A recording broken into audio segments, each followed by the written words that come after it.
As of now, I cannot comment on that. But if there is an order from a competent court, whoever po ang nakapangalan doon, we will implement the warrant of arrest.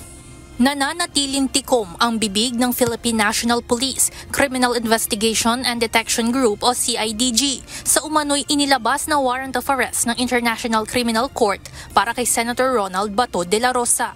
Gayunman, sinabi ni CIDG Director Police Major General Robert Alexander Morico II na handa nila itong isilbi kung mayroon ng order mula sa korte. Nauna nang inanunsyo ni Ombudsman Crispin Remulla na mayroon ng warrant of arrest na inilabas ang International Criminal Court o ICC laban kay Senator Bato kaugnay sa kasong Crimes Against Humanity. Kaugnay nito, formal nang naghain ng urgent manifestation sa Korte Suprema si Senator De La Rosa para humiling ng Temporary Restraining Order o TRO na pipigil sa pagpapatupad ng umano'y warrant of arrest ng ICC laban sa kanya.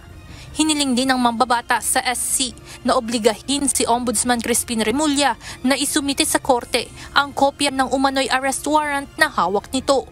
Samantala, nilinaw naman ni Prosecutor General Richard Fadulon na walang kinalaman sa umano'y warrant ng ICC ang kanilang meeting kasama ng mga opisyal ng National Capital Region Police Office o NCRPO ngayong araw. No discussion at all so far, Senator Bato. The meeting was purposely for the address the concerns that may be brought up because of the rallies. Sa Senado ngayong araw, kapansin-pansin na absent pa rin si Senator De La Rosa. Ito na ang ikatlong araw na pagliban niya sa plenaryo ng Senado kasunod ng balita kaugnay ng warrant of arrest para sa kanya. Evan Alvarez, UNTV News and Rescue. Diyos ang aming sandigan, serbisyo publiko ang aming pinahahalagahan.